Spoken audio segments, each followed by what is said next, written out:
This is Burning World. I'd like to give tribute to this. It was published by Mike Koloff and Marcus Cafagna back in the mid to late 80s, 1980s.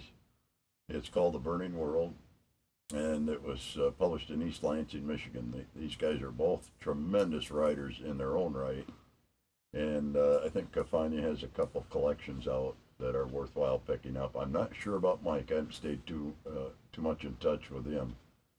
I actually got my first piece published in here, if I can bore you with that, and then we'll go on to Charles Bukowski. How's that? Are you still waiting for me? Yeah, keep going. I can't find it now. There it is. This is titled The Swan, or Half Past Weberville, which is also a small town in Michigan. The memory is triggered easily. Our white dog, Monday, gliding over a snowdrift, a leaf on a pool of fresh rainwater, my son's bobber on the lake. Her outward appearances were the same, that ankle-high black shoes with Mayflower heels, an apron hanging down from her spread waist, and that same dress we all knew her by. Hair in a tight wave to head, and that chortle and the finger on the tip of her nose saying, "Yous is a good boy, da."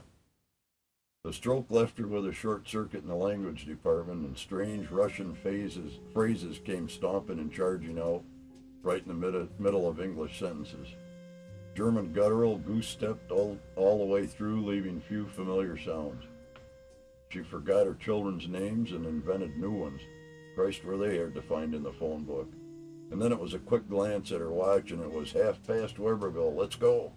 And we couldn't find the association no matter how hard we tried. Of course, I'm delighted that I no longer have to wait patiently at her side while a single Eisenkiggly bounces around in a paper bag of powdered sugar. We ate them so fast there's only one left all the time. Still, I see her poised over the hot grease with a patterned cooking iron in her hand, and I'm happy too that I don't have to endure those damn cement-like Springerleys, acrid with anise, or those spicy Lebkuchens Christmas after Christmas. And so it was in a Lansing that she would see the swans on the river and turn, remarking to no one how the maraschino cherries were so beautiful on the water.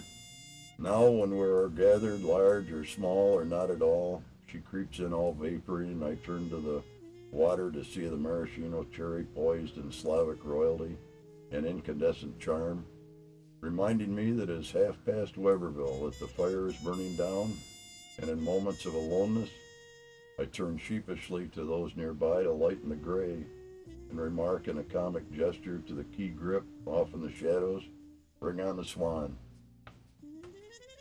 Anyways, if you find old copies of this, it's they're not what I've particularly read, but the magazine itself is great. I wish these guys would get together and start pumping it out again. For small magazines, they did a good job. I don't know how many they put out, 20, 30 of them, which is pretty good for small mags. They drop like the dime.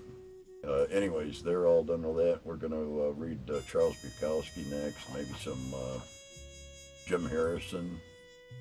Just finished John Updike's, one of his memoirs, or his memoir, called Self-Consciousness, which probably is a pretty good attribute to have if you're going to be a writer.